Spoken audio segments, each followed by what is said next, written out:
Bismillahirrahmanirrahim. Assalamualaikum warahmatullahi wabarakatuh. Ya, alhamdulillahirrahmanirrahim. Wassalatu wassalamu ala asyrofil anbiya'i wal mursalin sayyidina Muhammadin wa ala alihi washabihi ajmain.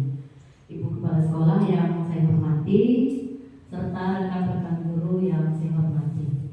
Alhamdulillah pada pagi hari ini kita masih diberi kesempatan berupa kesehatan sehingga kita bisa berkumpul bersama-sama di salah satu ruangan SDN 05 Matang Terap dalam acara diseminasi menyebarkan pemahaman dan penerapan pengalaman budaya positif di SDN 05 Matang Terap. Tidak lupa juga Bapak dan Ibu, selawat serta salam tetap kita aturkan kepada junjungan Nabi besar Muhammad SAW, karena berkat perjuangan mereka kita dapat merasakan manisnya menimba ilmu di zaman sekarang ini. Ya Bapak Ibu, perkenalkan saya Yulma Linda, calon guru penggerak angkatan 11 dari Kota Sambas yang bertugas di SDN 05 Matang Terap.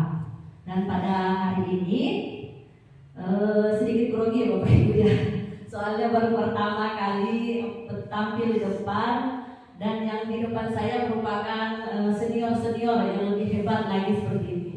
Nah, saya berada di depan bukan berarti saya menggurui Bapak Ibu, sama-sama kita saling belajar, saling menguatkan. Nah, di sini di guru penggerak saya mendapatkan materi tentang budaya positif dan tugasnya adalah menyebarkan pemahaman dan penerapan pengalaman positif yang telah saya lakukan di SDN Terap. Nah, sebelum kita masuk ke materi agar tidak tegang nantinya ya Bapak Ibu, kita bukan speaking, kita baca semangatnya dulu. Nah, kalau saya ngomong SDN 05 Matang Terap, nanti Bapak dan Ibu jawabnya luar biasa, semangat, seperti itu bisa? Oke, SDN 05 Matang Terap, luar biasa, semangat. Oke, terima kasih. Mudah-mudahan tetap semangat sampai materi ini selesai. Insya Allah waktunya minimal 60 menit. Mudah-mudahan terkejar Bapak Ibu seperti itu. Nah, di sini saya ingin menanyakan kepada Bapak Ibu. Saat pertama kali Bapak Ibu melihat tampilan di depan tentang budaya positif, kira-kira apa yang terbesit di benak Bapak Ibu tentang budaya positif? Nah, mungkin ada yang ingin menjawab, coba Ibu. Makasih. Budaya positif berarti budaya yang baik yang harus kita laksanakan dan terapkan di setiap pembelajaran yang nantinya dapat mengambil hikmah yang lebih baik kepada anak kita. Ya, tepat sekali Bapak Ibu. Mungkin ada yang lain yang menambahkan? Oke, di sini budaya positif sama yang seperti yang Ibu bicarakan tadi, bahwa budaya positif adalah budaya yang dibangun di sekolah atau lingkungan belajar yang mendorong dan mendukung pengembangan keterampilan dan pengetahuan guru dalam pembelajaran dan pengajaran. Dan di budaya positif ini juga menciptakan lingkungan yang memotivasi guru untuk terus belajar dan berkembang, serta berbagi pengetahuan dan pengalaman mereka dengan rekan-rekan mereka. Tentunya budaya positif ini sudah kita kembangkan ya Bapak Ibu ya. Contohnya kalau di kelas itu masuk ke dalam kelas, biasanya ngapain gitu Bapak Ibu? Salam kan? Nah, bersalaman itu merupakan salah satu contoh budaya positif yang kita terapkan di sekolah kita. Dan banyak lagi budaya-budaya positif lainnya yang bisa kita terapkan. Yang nantinya dengan adanya budaya positif di sekolah, visi yang kita buat di SDN 05 Matang Terap ini bisa tercapai nantinya. Nah, di materi ini ada 8 konsep inti yang akan saya bahas, saya bagikan pada hari ini. Yang pertama yaitu perubahan paradigma belajar. Ada yang kedua, disiplin positif. Yang ketiga, nilai-nilai kebajikan. Yang keempat, ada kebutuhan dasar manusia. Yang kelima, motivasi perilaku manusia. Dan yang keenam, posisi kontrol guru. Yang ketujuh, keyakinan kelas. Dan 8, segitiga restribusi. Ini adalah runtutan yang akan kita pelajari pada pagi hari ini. Lanjut saja ke pembelajaran yang pertama, yaitu pembelajaran dengan paradigma baru. Nah Bapak Ibu, kemarin untuk 2 tahun yang lalu kita kan menggunakan kurikulum 2013 kan? Ya, sudah 2 tahun ini, sudah 2 tahun sampai hari ini kita sudah menerapkan kurikulum Merdeka. Nah di kurikulum Merdeka ini kita dituntut untuk belajar dengan paradigma baru. Apa sih sebenarnya pembelajaran dengan paradigma baru itu, Bapak Ibu? Nah di sini pembelajaran dengan paradigma baru merupakan pembelajaran yang dirancang berdasarkan prinsip pembelajaran berdiferensiasi. Mungkin Bapak Ibu pernah mendengar kata berdiferensiasi ini. Kemarin di komunitas belajar kita juga sudah kita bahas kan? Di KKG, tepatnya di SDN 19 Sarila Babe. Kemarin kan sudah dibahas tentang pembelajaran berdiferensiasi. Apa itu berdiferensiasi Bapak Ibu? Lupa ya. Nah, berdiferensiasi maksudnya di sini adalah pembelajaran yang berpusat pada murid. Nah, kalau dulu kita itu selalu pembelajaran yang berpusat pada guru, ada pembelajaran yang berpusat pada guru, ada pembelajaran yang berpusat pada murid. Biasanya pembelajaran yang berpusat pada guru itu guru mendominasi kelas. Jadi menggunakan sistem metode ceramah. Metode zaman dulu ceramah mencatat seperti itu. Nah sekarang kita dituntut untuk menggunakan pembelajaran yang berdiferensiasi, yaitu berpihak pada murid. Jadi kita itu mengetahui apa kebutuhan siswa kita. Nah nantinya jika kita sudah mengetahui apa kebutuhan siswa kita, kita itu bisa memetakan bagaimana cara atau cara kita untuk mempermudah di dalam pembelajaran. Nah sehingga nantinya jika kita sudah menerapkan pembelajaran berdiferensiasi, para peserta didik belajar sesuai dengan kebutuhannya. Karena setiap anak Bapak Ibu ya memiliki kebutuhan yang berbeda. Setiap anak memiliki tingkat kecerdasan yang berbeda. Jadi sebagai seorang guru, kita juga harus tahu bagaimana menyikapi perbedaan-perbedaan yang ada di dalam diri siswa tersebut.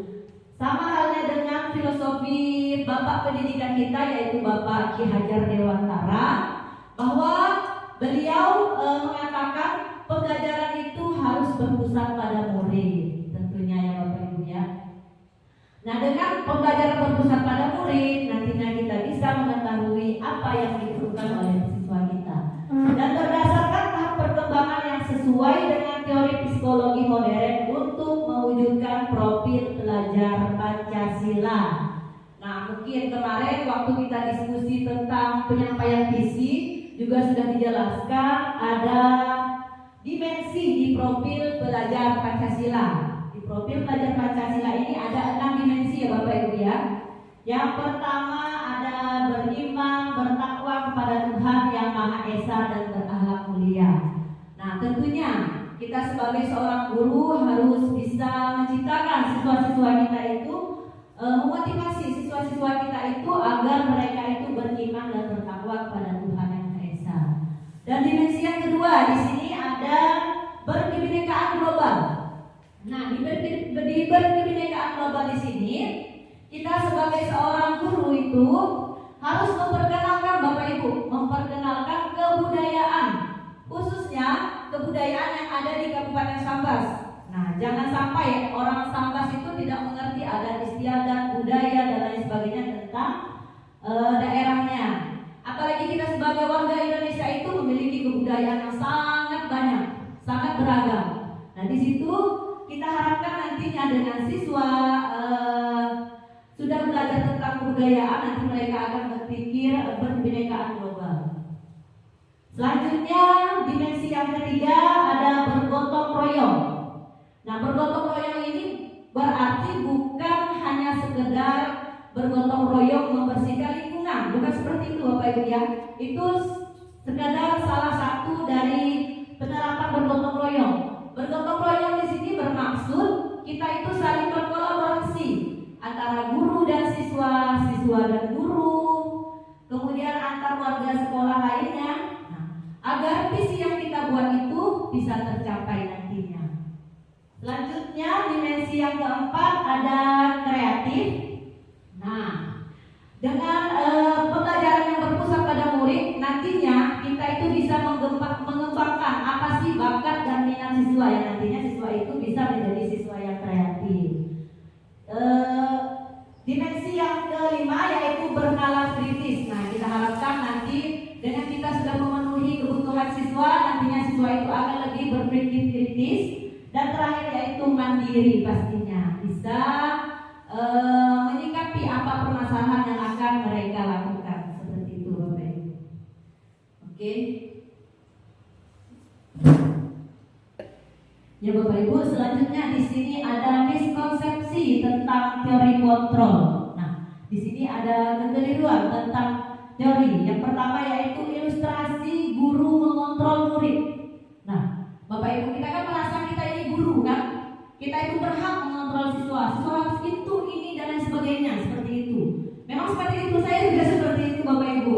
Sebelum saya mengikuti pendidikan guru penggerak, di pendidikan guru penggerak ini banyak sekali saya belajar tentang hal-hal yang sebenarnya bukan tidak bagus ya, kurang baik kita terapkan sebagai guru. Jadi pada hari ini kita sama-sama belajar apa yang seharusnya yang baik jadi seorang guru seperti itu. Kita selalu beranggapan bahwa kita itu selalu bisa mengontrol murid. Contohnya, saat siswa sedang melakukan kesalahan, kita tegur, kemudian anak itu menjadi baik. Anak itu memang menjadi baik Bapak Ibu, tapi tidak menutup kemungkinan suatu saat tidak ada kita, anak itu kembali menjadi perilaku yang menyimpang lagi. Karena apa? Karena motivasi yang ada di dalam dirinya itu masih motivasi eksternal, masih motivasi dari luar, yaitu masih motivasi dari ketidaknyamanan, takut akan hukuman dan lain sebagainya. Nah, motivasi dari dalam dirinya itu masih belum terlihat seperti itu. Jadi ilustrasi guru mengontrol murid itu sebenarnya tidak efektif ya Bapak Ibu ya. Itu sekedar ilusi belaka. Selanjutnya, ilusi bahwa semua penguatan positif, efektif dan bermanfaat. Kita itu selalu membayangkan sebagai seorang guru apabila ada siswa kita tidak mau menulis, contohnya di kelas 1 ya, Bu Ayu. Di kelas 1 kan ada beberapa siswa mungkin yang tidak mau menulis, bahkan kalau disuruh menulis dia menangis. Nah, biasanya digunakan dengan penguatan positif. Biasanya kan seperti itu. Ayo nak, tulislah. Nah, kalau nanti ditulis, nanti ibu kasih hadiah. Bahkan kita tambah reward lagi kan? Seperti itu. Tapi apakah itu efektif, Bu? Kira-kira menurut ibu efektif tak? Nah, tidak efektif. Karena apa? Karena motivasi dalam dirinya itu tidak terlihat. Masih dari motivasi dari guru, masih motivasi eksternal. Bahwa ilustrasi sebuah penguatan positif, efektif dan bermanfaat ternyata masih belum efektif Bapak Ibu ya. Selanjutnya, ilustrasi bahwa kritik dan membuat rasa bersalah mampu menguatkan karakter. Kita kan selalu ngomong gini bagi Bapak Ibu ke peserta didik kita. Tolonglah, apalagi maaf ya Bu ya, biasanya di dalam satuan pendidikan yang paling ditakuti itu ibu kepala sekolah atau bapak kepala sekolah. Ayo anak cepat, nanti bapak kepala sekolah marah, nanti ibu kepala sekolah marah, kan seperti itu biasa kita.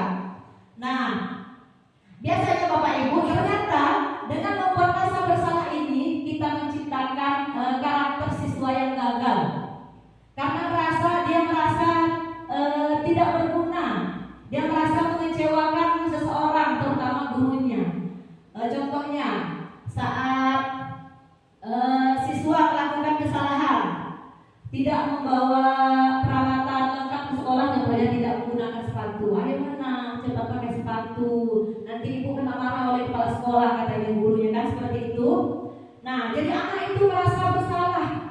Jadi pribadi yang diciptakan kepada anak itu sebenarnya pribadi yang gagal Bapak Ibu. Ternyata kita itu salah. Bahwa ilustrasi kita dengan kritik dan membuat rasa bersalah itu mampu menguatkan karakter peserta didik kita. Itu salah sekali Bapak Ibu.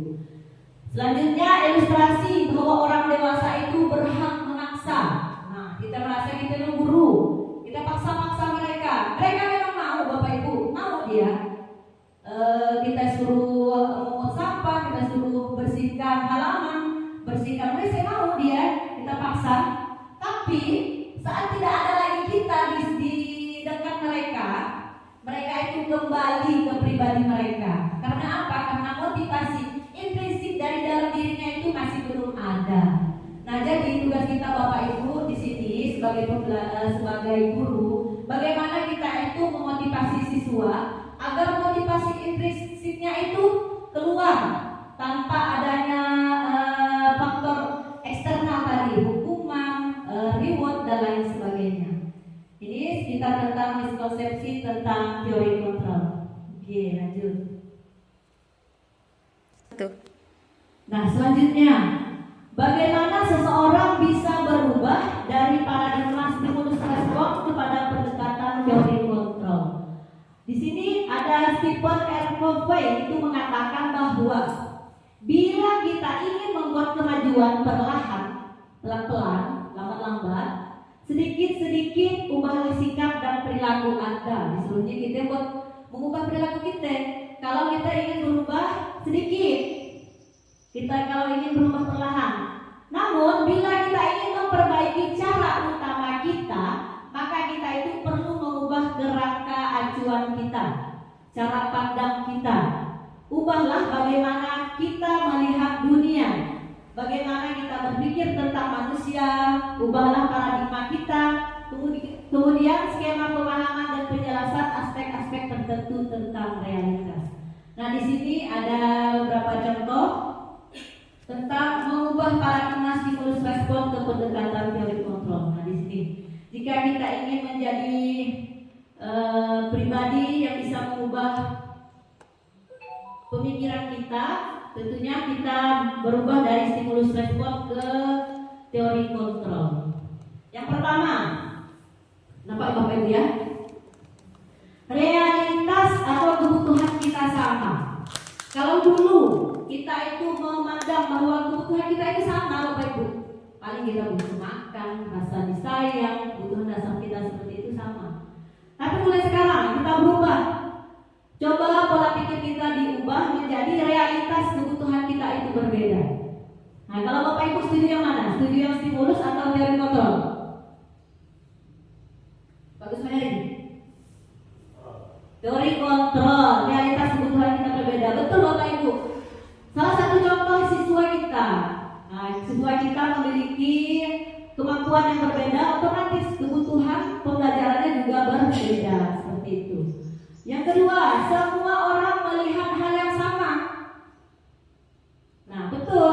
Tapi yang lebih tepatnya lagi untuk mengubah pribadi kita yaitu setiap orang memiliki gambaran yang berbeda. Dengan kebutuhan kita yang berbeda, otomatis tujuan kita itu pun berbeda.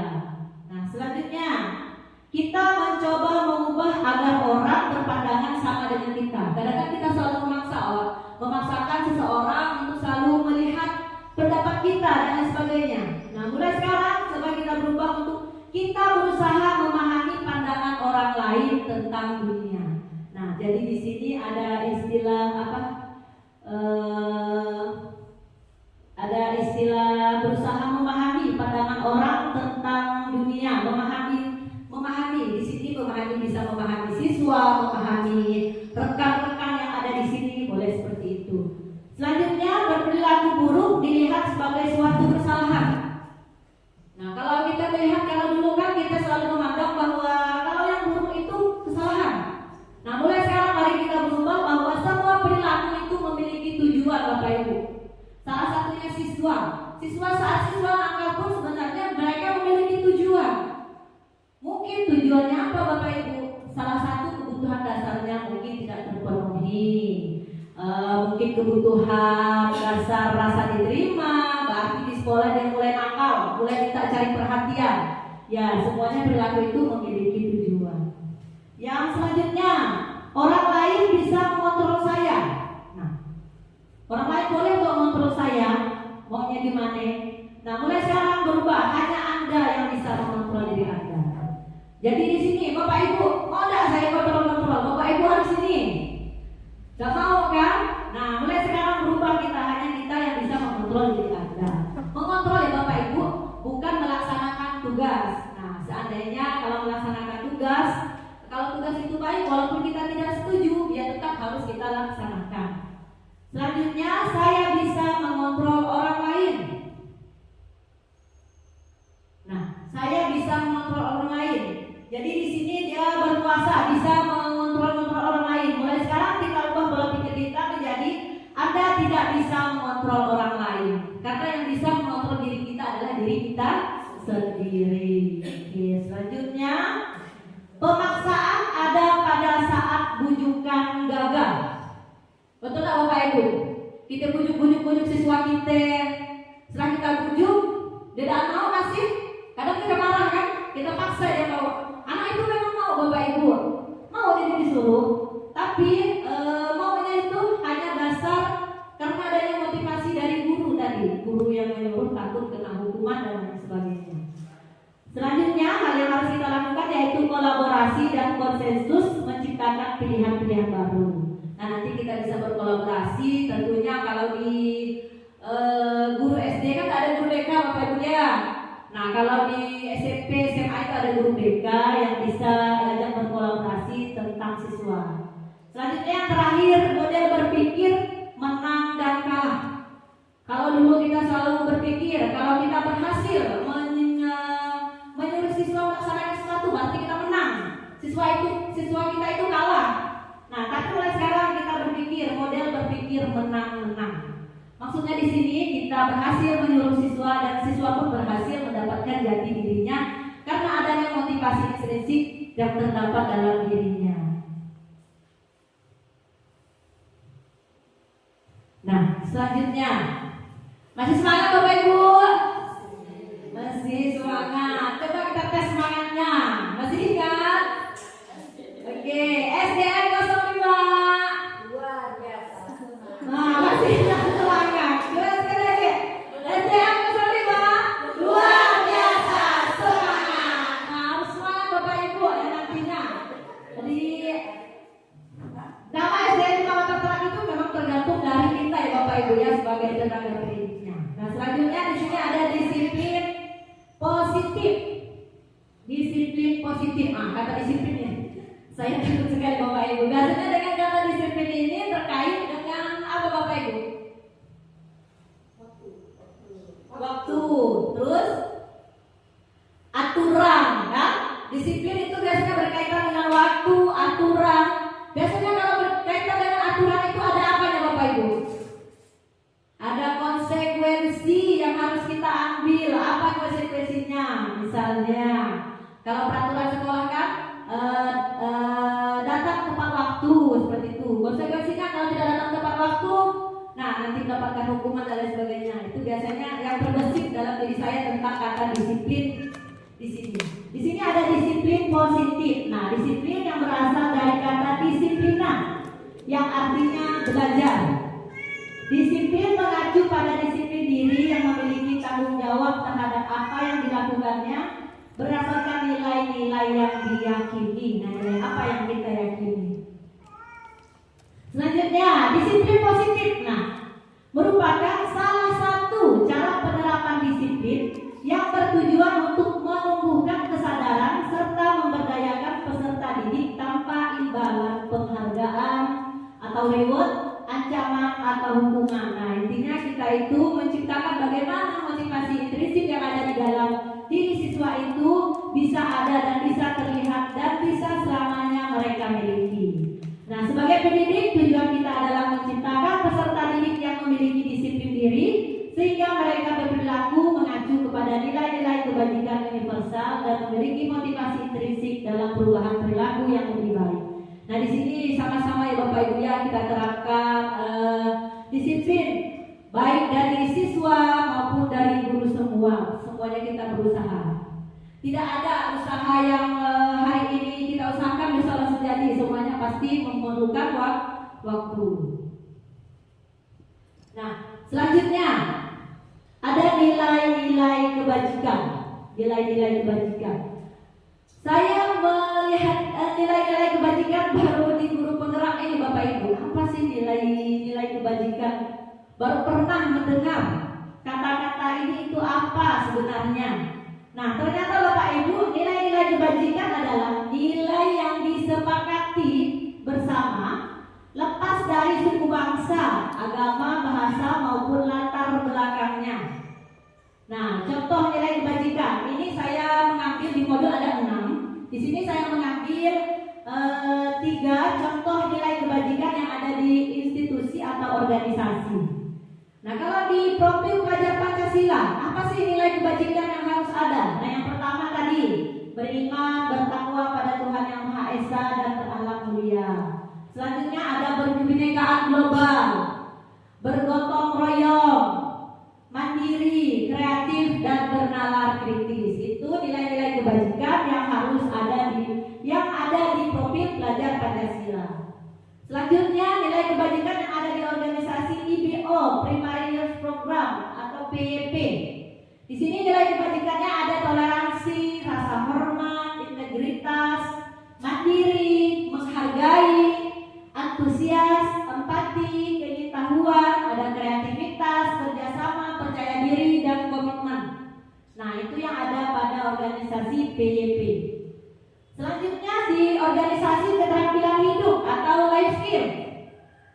Nah, ada nilai kebajikan dapat dipercaya, lurus hati, pendengar yang aktif, tidak merendahkan orang lain, dan memberikan yang terbaik dari diri. Itu adalah nilai-nilai kebajikan Bapak Ibu.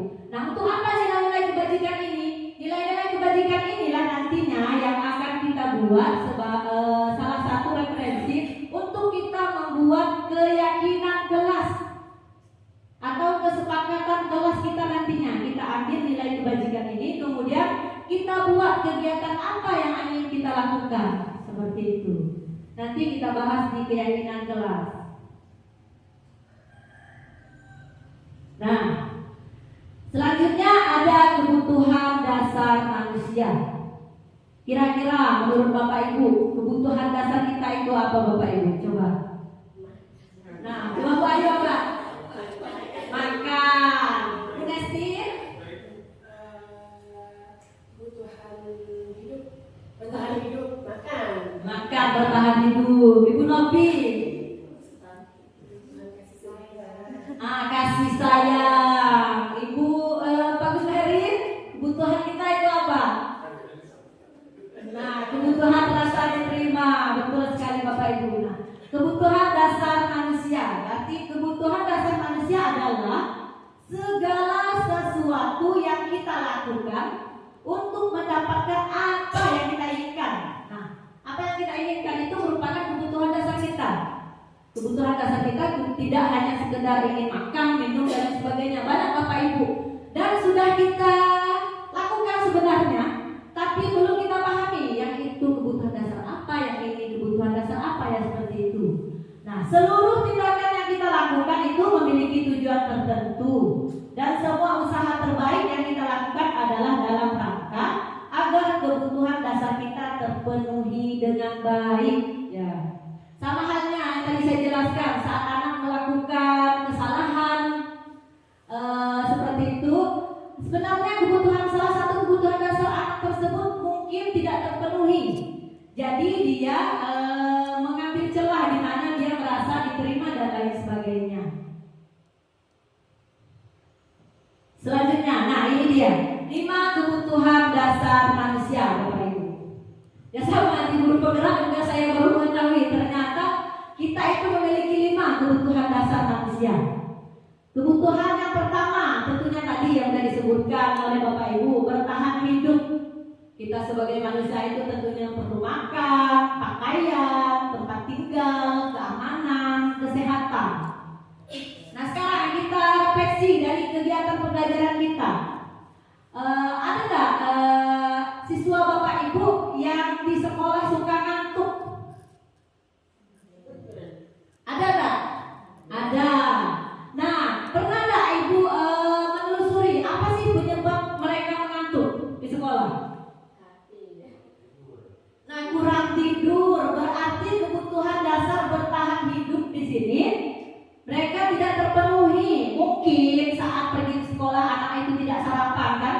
Oh, katanya sering mengantuk, tidak sarapan, dan mungkin juga tempat tinggalnya sedang kena musibah, kebanjiran, gempa bumi, jadi anak tidak fokus untuk belajar. Selanjutnya mungkin keamanan. Keamanan mungkin di rumahnya sedang ada kecurian, barang-barang yang berharga dicuri oleh maling. Nah, jadi anak merasa terganggu. Mungkin pensil bukunya juga ikut dibawa maling, kan seperti itu kan? Nah, jadi kebutuhan bertahan hidup anak ini tidak terpenuhi. Jadi dia mulai berperilaku menyimpang di dalam kelas. Salah satunya mengantuk saat belajar. Nah, yang kedua, kasih sayang dan rasa diterima.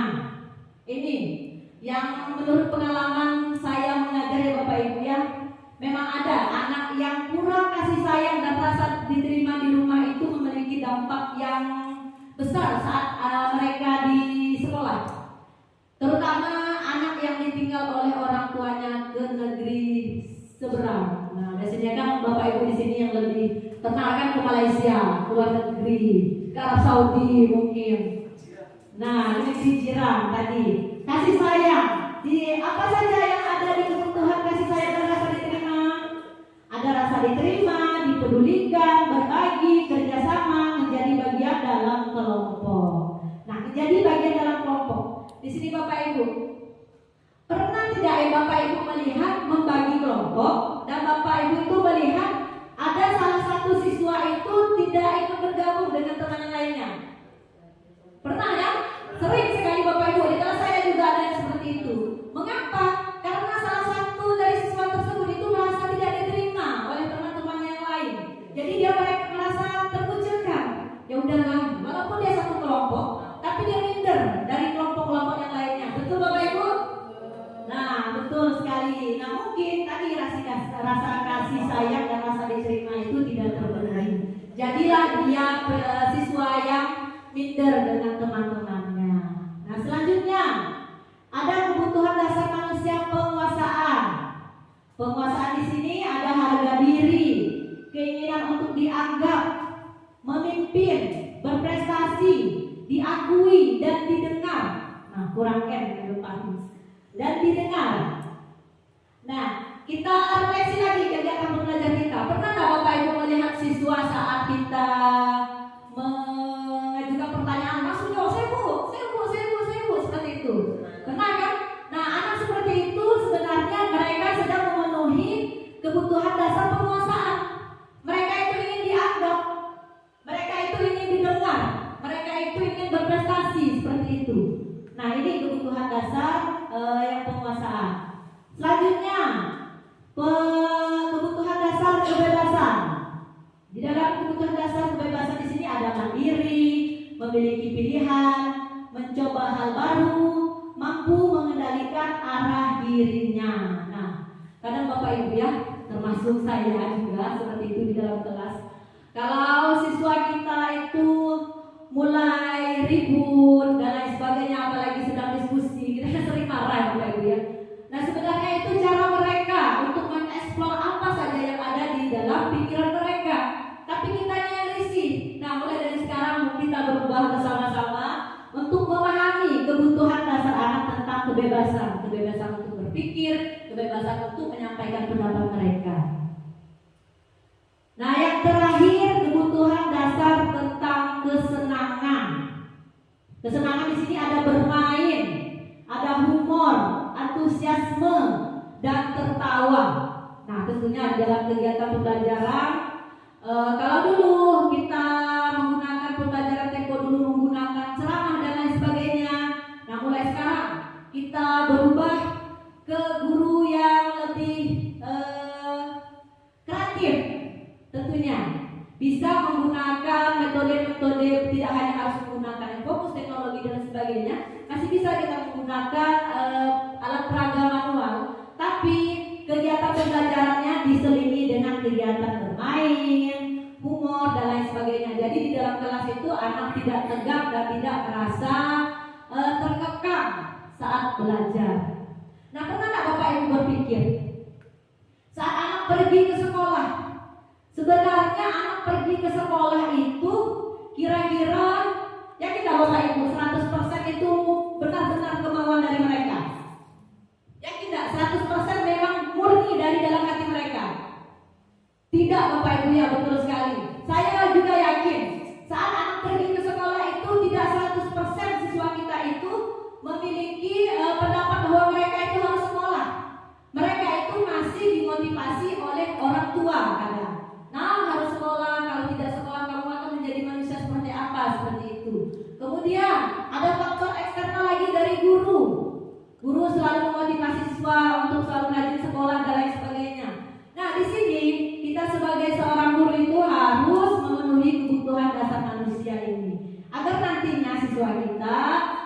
memiliki motivasi dalam dirinya yang tadi saya sebutkan, yaitu motivasi intrinsik yang nantinya berguna untuk mereka sampai mereka tua, seperti itu. Nah, motivasi perilaku manusia tadi sudah saya singgung sedikit tentang motivasi ekstrinsik dengan intrinsik. Kalau X itu kan keluar, berarti dari luar. Yang pertama untuk menghindari ketidaknyamanan, pasti itu Bapak Ibu. Contohnya tidak usah lain lah Bapak Ibu ya. Kalau biasanya Ibu kepala sekolah menyuruh kami untuk mengerjakan itu ini dan sebagainya, sebenarnya mungkin masih ada di salah satu diri kita itu, kita melakukan itu hanya untuk menghindari ketidaknyamanan. Oh, tidak nyaman saya dengan kelas sekolah, tidak nyaman dengan rekan sejawat, tidak nyaman dengan dan lain sebagainya. Jadi kita tetap melakukan. Nah, suatu saat jika tidak ada arahan dari seseorang tersebut, ya kita kembali lagi menjadi diri kita. Nah, ini karena apa? Karena motivasi dalam diri kita sendiri itu masih belum tertanam dengan baik. Nah, selanjutnya kalau motivasi ekstrinsik itu untuk mendapat imbalan atau penghargaan dari orang lain. Nah, Bapak Ibu, kira-kira efektif tidak kita memberikan reward atau penghargaan kepada siswa? Efektif ke Bapak? Nah, coba alasan Bapak efektif itu kenapa?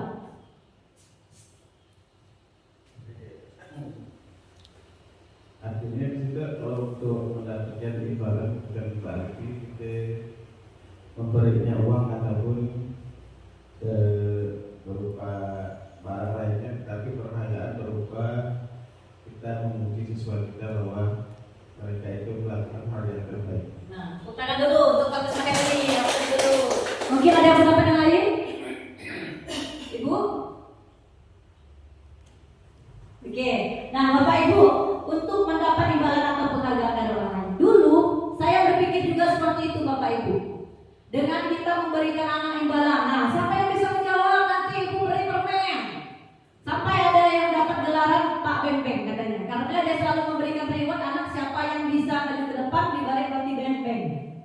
Nah, dapat gelar Pak Beng-Beng seperti itu. Ternyata di dalam modul budaya positif ini Bapak Ibu, pemberian penghargaan atau reward kepada peserta didik kita itu kurang efektif, bukan kurang baik, kurang efektif. Karena merasa anak itu akan selalu ketergantungan dengan apa yang akan kita berikan. Nah, di sini setelah kita berikan reward, besoknya pasti akan nanya lagi, siapa yang mau maju ke depan, dapat apa Bu? Katanya kan seperti itu. Nah, dapat apa Bu? Jadi anak itu merasa ketergantungan. Nah, usahakan motivasi seperti ini tidak efektif ya untuk kita lakukan. Selanjutnya intrinsik, untuk menjadi orang yang mereka inginkan dan menghargai diri sendiri dengan nilai-nilai yang mereka percaya. Nah, ini yang ingin kita terapkan ke dalam diri siswa kita. Bagaimana seorang siswa itu bisa menghargai dirinya sendiri dengan nilai-nilai apa yang mereka percayai, seperti itu. Karena tugas kita Bapak Ibu ya sebagai guru itu menuntun. Menurut filosofi Chandra Dewantara, kita itu hanya menuntun. Siswa-siswa kita itu bukan kertas kosong, tapi siswa-siswa kita itu sudah ada istilah titik-titiknya. Nah, tinggal kita itu menebalkan garis yang ada pada siswa tersebut. Jadi siswa itu guru itu sifatnya menuntun. Nah, di sini ada 3 macam. Yang pertama ada hukuman, ada konsekuensi, ada restitusi. Nah, kalau hukuman dan konsekuensi ini sering ya Bapak Ibu yang mungkin kita dengar ya, kan seperti itu. Ya. Nah, yang jarang kita dengar dan saya baru pertama kali mendengarnya di sini di pendidikan guru penggerak itu tentang restitusi. Ternyata ada. Apa sih itu restitusi? Nah, sebelum kita ke restitusi, kita kembali ke hukuman. Kalau hukuman Bapak Ibu ya, yang pertama itu tidak terencana atau tiba-tiba. Jadi siswa itu tidak tahu apa sih seandainya siswa datang terlambat ke sekolah, kan? Mengapa terlambat datang ke sekolah? Kata gurunya. Nah, siswa itu tidak tahu apa yang akan diterimanya. Cepat keliling lapangan 10 kali, kata guru kan? Nah, hal itu tidak terencana dan siswa itu tidak mengetahui apa yang akan mereka dapatkan, itu hukuman. Dan selanjutnya murid tidak tahu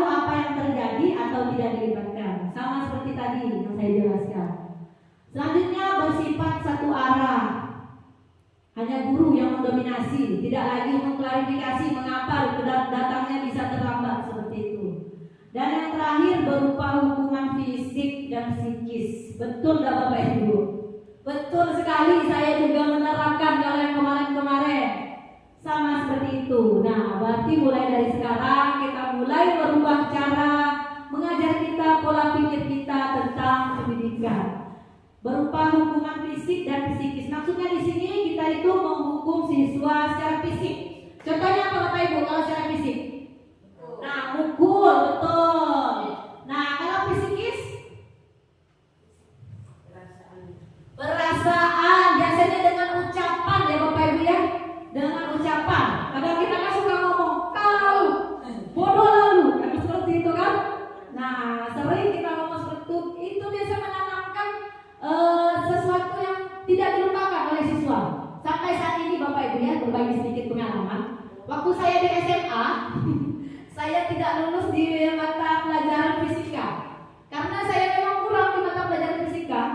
Saat pertama kali maju ke depan, saya maju ke depan mengerjakan pelajaran fisika.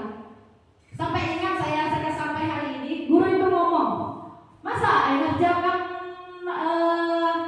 masukkan rumus gak dan tahu kata-katanya. Padahal saya memang benar-benar tidak mengerti. Dan pada saat itu bukan muncul rasa benci dengan guru itu ya, mungkin agak sedikit dongkol, menyimpan bekas tersendiri. Nah, bekasnya sampai sekarang Bapak Ibu. Nah, makanya kita sebagai seorang guru harus lebih introspeksi diri lagi seperti itu. Mungkin hal-hal yang kita anggap benar, mungkin itu kurang baik untuk pribadi siswa. Selanjutnya ada konsekuensi. Nah, kalau konsekuensi ini terencana dan disepakati sesuai peraturan. Seperti kita membuat peraturan sekolah. Peraturan sekolah datang tepat waktu, kan seperti itu. Nah, kalau tidak datang tepat waktu seperti apa? Akan mendapat hukuman. Hukumannya seperti apa sudah dijelaskan. Itu merupakan konsekuensi. Dan kemudian saat siswa tidak mengerjakan ulangan, nah, konsekuensinya apa? Tidak mendapatkan nilai, nah, seperti itu. Selanjutnya, murid tetap dibuat tidak nyaman. Walaupun kita menerapkan konsekuensi dalam kegiatan pembelajaran kita Bapak Ibu, siswa itu masih tidak nyaman. Jadi mereka masih merasa tidak adil. Nah, mungkin ada alasan dibalik sifat mereka tersebut. Selanjutnya, sikap guru selalu memonitor murid. Nah, mereka itu merasa terpantau setiap waktu karena ada konsekuensi tadi. Takut terus siswanya. Nah, yang terakhir ada restitusi. Dan ternyata Bapak Ibu, dari 3 macam metode ini yang disarankan adalah metode restitusi. Restitusi ini adalah proses menciptakan kondisi bagi murid untuk memperbaiki kesalahannya. Di mana di restitusi ini kita itu berdialog mengapa permasalahan itu bisa terjadi, dan di sini kita juga mencarikan solusi atas permasalahan yang mereka hadapi. Dengan mencarikan solusi itu pun dari mereka sendiri Bapak Ibu. Nanti saya akan melihatkan contoh penerapan restitusi yang sudah saya lakukan. Dan selanjutnya proses kolaboratif yang mengajarkan untuk mencari solusi. Jadi guru dan siswa itu berdialog mencari solusinya itu apa. Seperti itu. Nah, di sini ada 5 posisi kontrol guru. Ini seru Bapak Ibu, posisi kontrol guru. Kita tes dulu semuanya. Lupa lagi ya. SD 5. Luar biasa. Semangat. Oke. Nah, di sini ada 5 posisi kontrol guru. Yang pertama ada penghukum. Siap dengan foto masuk lapas. Kemudian ada pembuat merasa bersalah, ada teman, ada pemantau, ada manajer. Nah, 5 posisi kontrol guru di sini. Kira-kira di sini Bapak dan Ibu sudah menerapkan posisi kontrol yang mana? Nah, masih bingung. Saya lihatkan contohnya di sini. Ini contoh penerapan 5 posisi kontrol guru. Kasusnya, siswa tidak memakai atribut lengkap saat upacara bendera. Kan sering di Bapak Ibu ya, bahkan setiap hari Senin kita seperti itu. Nah, ini kasusnya. Nah, kalau mau hukum, kita kumpulkan siswa itu, hormat kalian pada bendera selama 1 jam. Nah, berarti itu menyakiti fisiknya kan? Selama 1 jam dia capek-capek, panas-panas dan lain sebagainya. Itu posisi penghukum. Kira-kira kita pernah nggak di posisi penghukum? Pernah, banyak saya juga pernah. Bahkan sering mungkin ya sebelum kita mengenal atau mempelajari modul yang ada di guru penggerak ini. Dan yang kedua, pembuat merasa bersalah. Berapa kali Bapak Ibu harus memberitahukan kepada kamu? Kamu selalu mengecewakan ibu bapak. Kan seperti itu, pernah nggak kita ngomong? Berapa kali ibu padahkan? Kan seperti itu kan? Nah, itu sebenarnya kata-kata pembuat merasa bersalah. Coba perhatikan ini peserta didik kita, kalau kita ngomong seperti itu pasti dia tertunduk. Nah, kalau terus-terusan kita mau berada di posisi ini, kita akan menciptakan siswa yang gagal nantinya. Nah, pembuat merasa bersalah. Nah, ini posisi teman. Ayo dong, katanya, ikuti aturan sekolah. Tolong bantu ibu bapak ya. Sekali ini ya sudah, tidak apa-apa. Tapi lain kali jangan diulangi. Kan sering kita ngomong ya, jangan PHP sekali itu tapi susah lagi. Pernah sering kita ngomong seperti itu. Nah, itu posisi teman, Bapak Ibu. Nah, selanjutnya posisi pemantau. Bagaimana kata-kata kalau kita sebagai pemantau? Kamu sudah melanggar peraturan sekolah. Kamu tahu konsekuensinya? Nah, seperti itu. Setelah upacara kamu beli atributnya ke koperasi dan jangan diulangi lagi. Jadi ada konsekuensinya. Saat dia melanggar peraturan, dia harus nyampe seperti ini. Lanjut. Nah, ini posisi yang disarankan, yaitu posisi manajer. Posisi yang berdialog. Apa masalah apa? Kamu tahu kesalahanmu? Pasti siswa menjawab, tahu Bu. Kira-kira bagaimana kamu memperbaiki kesalahanmu? Ini kita bertanya ke siswa. Kira-kira bagaimana mereka itu bisa memperbaiki kesalahan mereka? Bukan kita memberikan solusi, dia yang memberikan solusi buat dirinya sendiri. Pasti dia menjawab, besok-besok akan membawa atribut. Pasti seperti itu. Nah, diharapkan dengan posisi manajer seperti ini, nantinya motivasi dia itu akan selalu mengingat, oh saya sudah berjanji dengan Bapak Ibu akan membawa atribut lengkap di sekolah saat upacara bendera. Jadi mereka itu selalu ingat dan mereka itu tidak mengulangi kesalahan yang sama. Oke, Bapak Ibu, kira-kira di sini kita sudah menggunakan posisi kontrol kita yang mana? Kalau Bu Eka? Hampir seluruhnya, alhamdulillah. Tapi yang disarankan ya manajer ya Bu Eka ya. Nah, kalau Bu Ayu?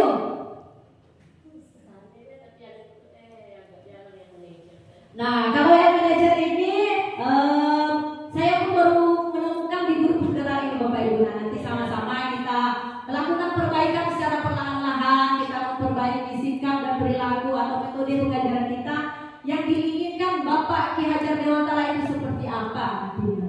Nah, kalau Bu Jumi biasanya menggunakan posisi kontrol apa?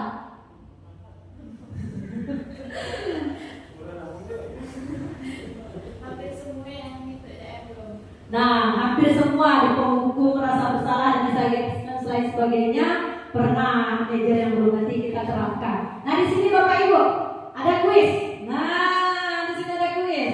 Posisi kontrol apakah aku? Katanya. Saya kecewa sekali dengan kamu. Kira-kira posisi kontrol apa tadi? Antara yang lima.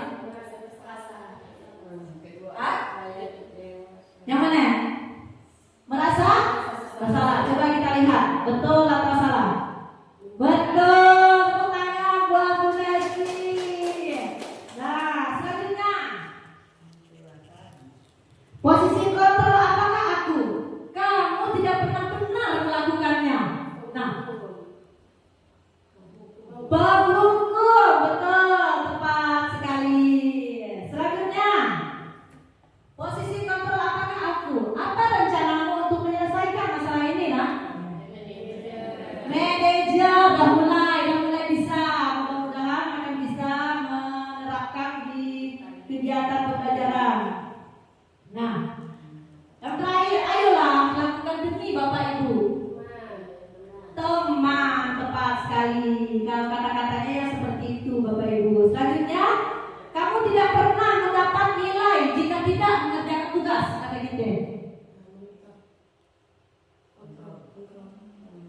Oke, pemantau, betul, pemantau.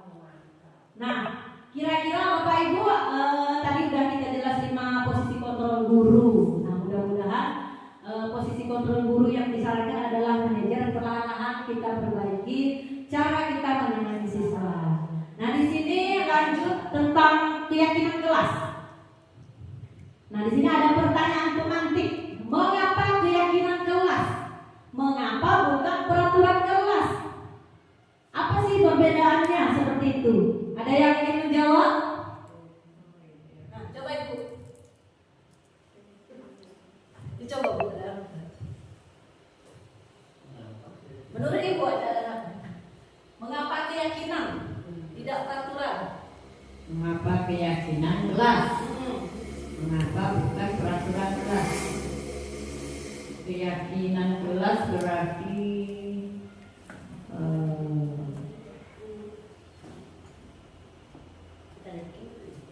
yakin, kuat, dan merasakan benar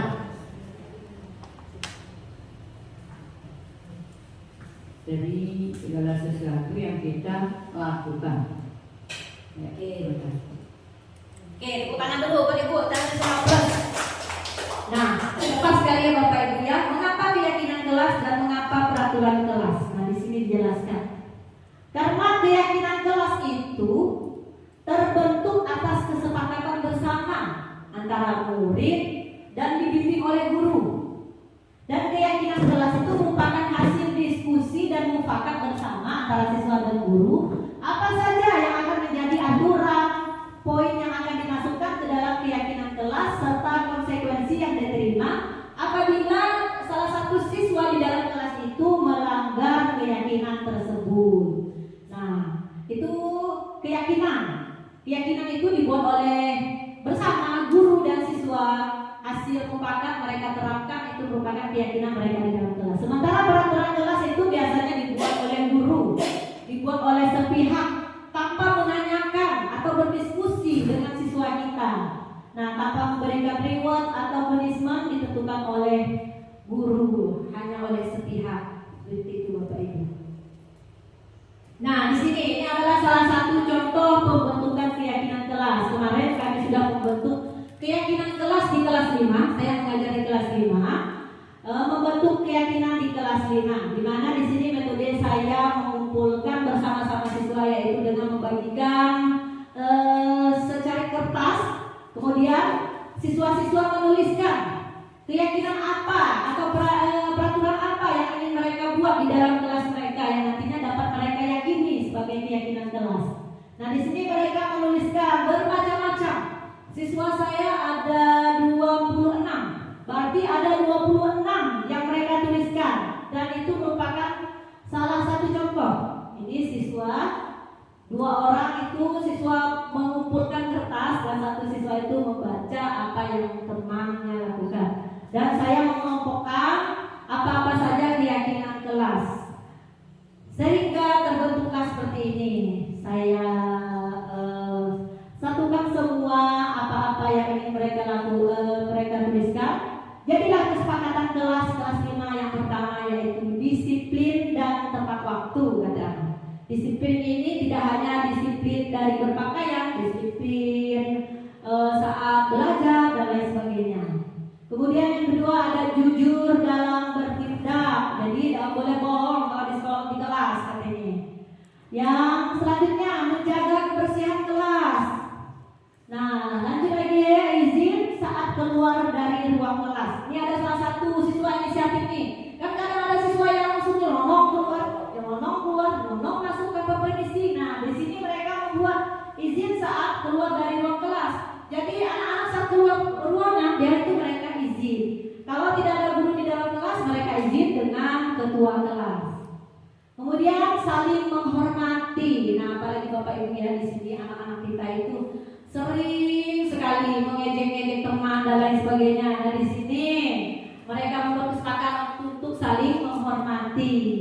Dan yang terakhir berpartisipasi aktif dalam kegiatan pembelajaran.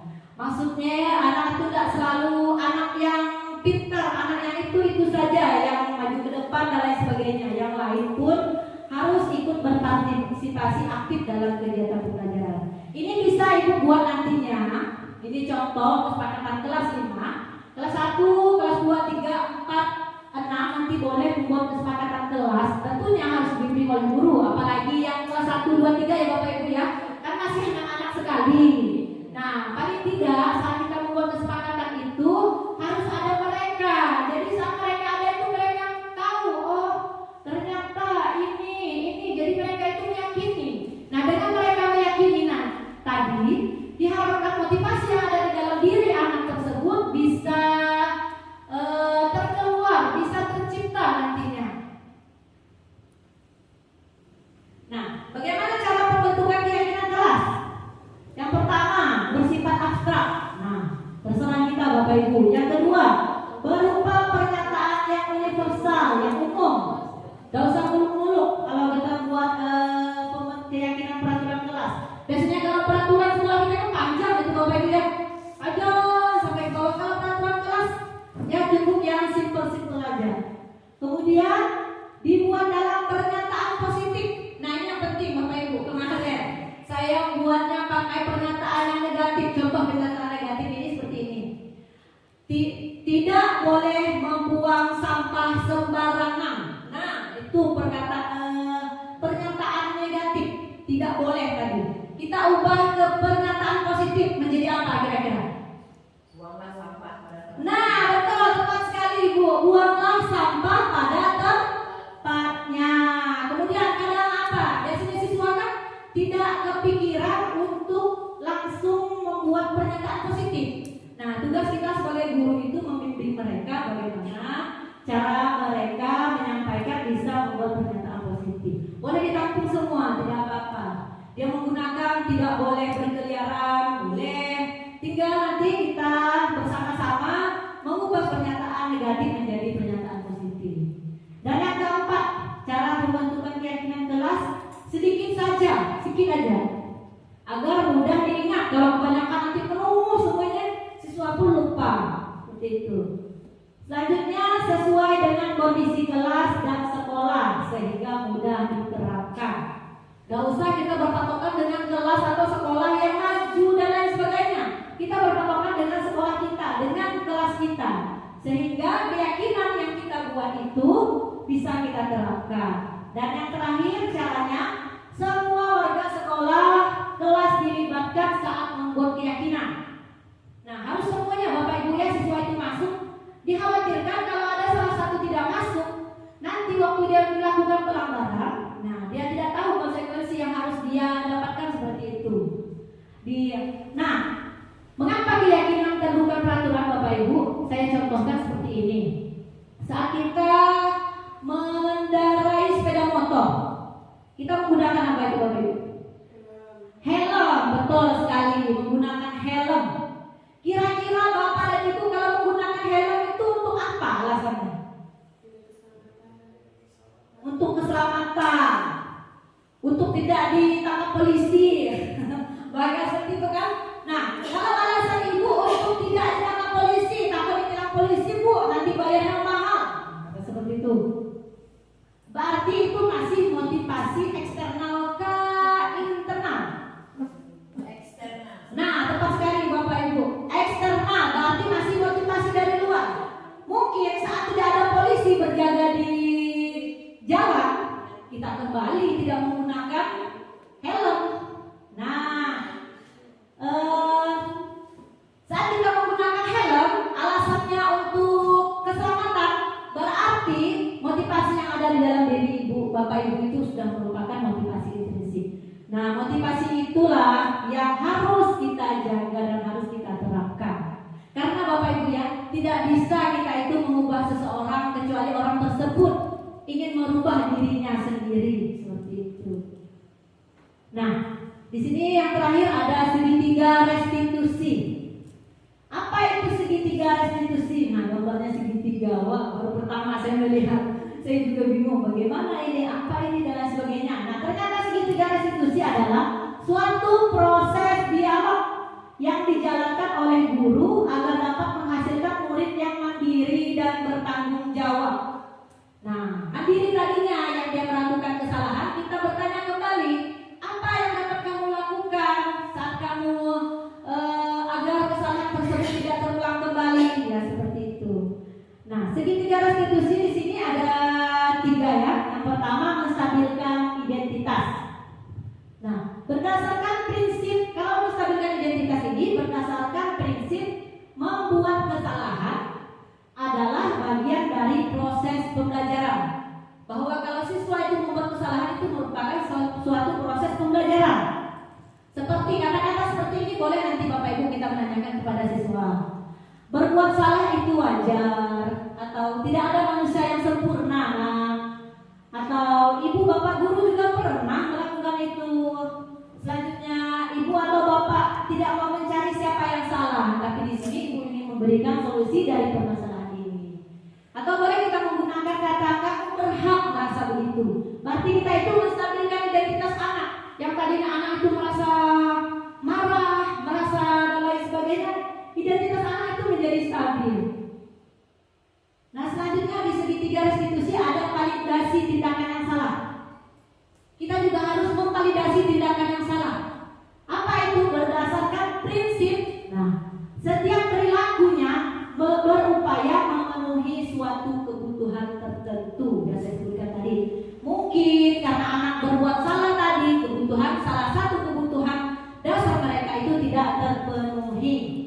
Boleh kita menggunakan kata-kata yang seperti ini.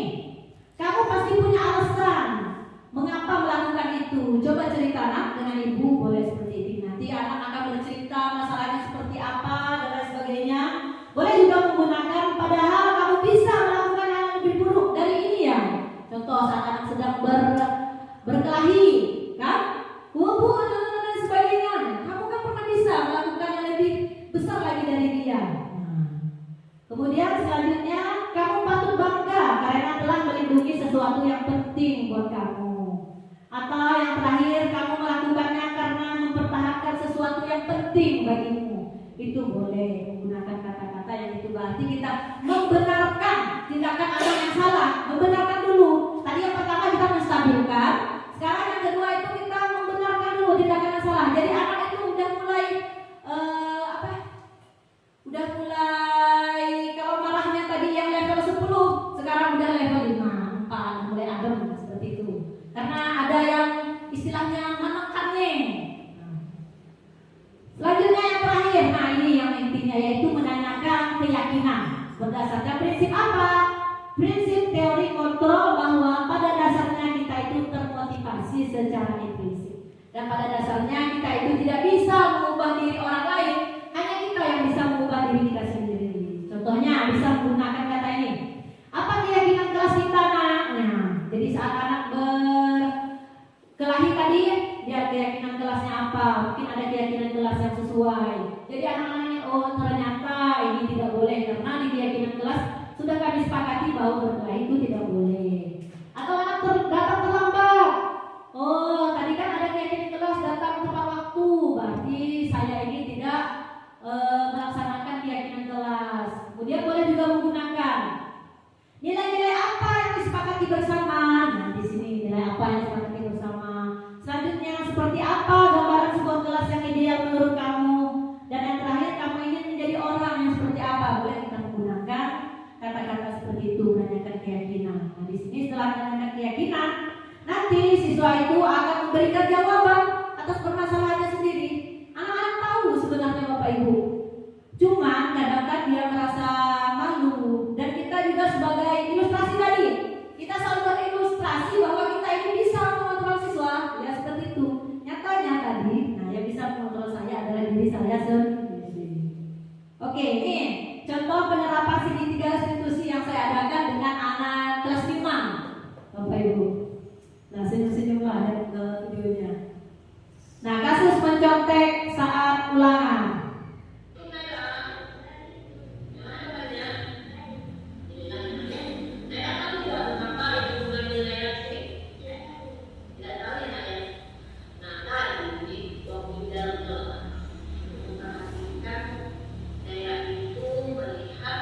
Jawaban teman sebab daerah saat ulangan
tercontek saat ulangan ya Bapak Ibu ya. Nah di sini saya ingin menampilkan kasus datang terlambat ke sekolah. Ada salah satu kasus lagi anak yang datang terlambat ke sekolah.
Nah itu adalah contoh cara penerapan restitusi ya Bapak Ibu, yang nanti Bapak Ibu boleh terapkan di kelas masing-masing.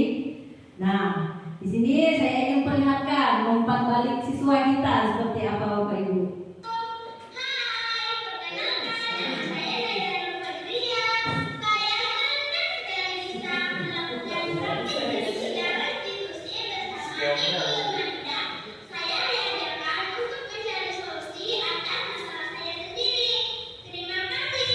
Ternyata Bapak Ibu, anak murid kita itu berbakat sekali. Nah, ini satu lagi.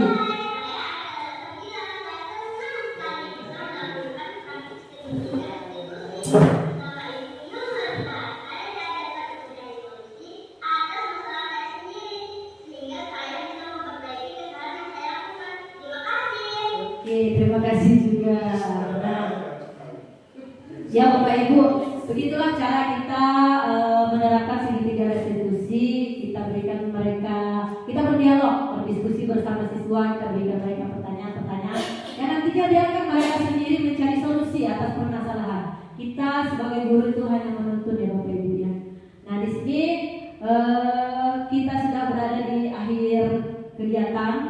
Nah dalam penerapan disiplin positif itu hendaknya guru itu memiliki standar kepribadian profesional dan sosial yang baik. Nah, di mana guru itu mampu merefleksikan dirinya dalam posisi kontrol saat ini. Nah, tadinya mereka kita memiliki posisi kontrol penghukum, merasa bersalah dan lain sebagainya. Dan posisi yang disarankan yaitu manajer. Nah, mulai sekarang kita berubah tentunya. Berubah itu tidak secepat yang kita bayangkan. Nah, tentunya perubahan itu harus selangkah, perlu proses ya Bapak Ibu, betul sekali. Dan bagaimana perjalanan dirinya menjadi manajer yang menuntut murid-muridnya menjadi insan yang mandiri dan merdeka dan bertanggung jawab. Nah,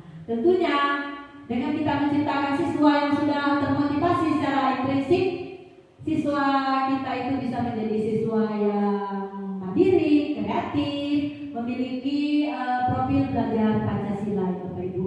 Nah kiranya cukup sekian dari saya pada pagi hari ini.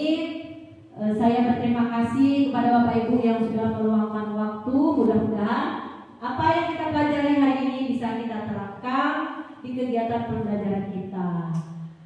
Saya sebagai pemateri, mohon maaf jika di dalam penyampaian materi tadi ada kata-kata yang tidak berkenan yang menyinggung hati Bapak dan Ibu. Saya mohon maaf yang sebesar-besarnya karena saya juga manusia, pernah berbuat kesalahan seperti itu.